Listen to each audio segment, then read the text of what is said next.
হ্যাঁ, আজকে আমি আমার ভার্সিটিতে গিয়েছিলাম হচ্ছে কিছু ইম্পর্টেন্ট ডকুমেন্ট সাবমিট করার জন্য, যেটা হচ্ছে একটা ইন্টারেস্টেড স্টুডেন্টকে সাবমিট করা লাগে।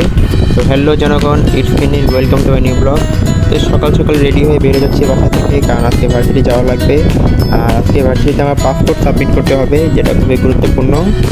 আর যখন একটা ইন্টারন্যাশনাল স্টুডেন্ট মালয়েশিয়াতে আসে, তখন তার ইএমজিএস 80% হওয়ার পর তার পাসপোর্ট সাবমিট করতে হয়। এই সম্পর্কে আমি একটা ডিটেলসে ভিডিও বানাবো পরের বার ইনশাআল্লাহ।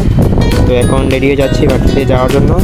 তো ব্যাগ থেকে সানগ্লাসটা বের করে ফ্লেক্স মারতে মারতে বেরো যাচ্ছি বাসার এক্সিটের দিকে চলে আসছি। বাসার লক খুলে বের হয়ে গেলাম। আর আজকে তাপমাত্রাটা খুবই ভালো ছিল বলা যায়, 27 ডিগ্রি সেলসিয়াস ছিল। মোটামুটি ভালোই গরম ছিল, এতটা বলা যাবে না, ভালোই ছিল। তো এই হচ্ছে আমার শ্যাডো। তো শ্যাডোতে ফ্যাগ মারতে মারতে আমি বের হয়ে গেছি ইউনিভার্সিটির উদ্দেশ্যে। আর এটা হচ্ছে আমার বাড়ির পাশে একটা পার্কের একটা নাম আছে, নামটা ভুলে গেছি।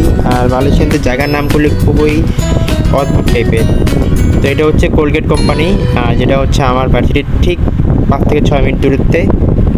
আর ওই দেখতে পাচ্ছেন বরাবর ব্যানারটা, সেটা হচ্ছে হন্ডা কোম্পানির এখানে একটা নিজস্ব ফ্যাক্টরি আছে। আর এই হচ্ছে আমার ভার্সিটির যাওয়ার যে রাস্তা, ওইটা। তো রাস্তা পার হয়ে ফুটওভার দিয়ে চলে যাচ্ছে ভার্সিটির দিকে। যেতে যেতে দেখলাম এখানে একটা চাইনিজ ফেস্টিভ্যাল হচ্ছে, কি জানি একটা। আশেপাশে ডাইনে বামে দেখতে দেখতে চলে আসছে আমার ভার্সিটিতে। এই যে দেখতে পাচ্ছেন জেনোভেসি ইউনিভার্সিটি কলেজ। তো আজকে ভার্সিটিতে মানুষজন তেমনটা ছিল না, কারণ সেমিস্টার ব্রেক চলতেছে। তো আমি ধাক্কা দিয়ে ভেতরে ঢুকে গেলাম। আর ঢুকতেই খুবই চমৎকার একটা ভিউ ছিল, ভিতরটা দেখতে পাচ্ছেন।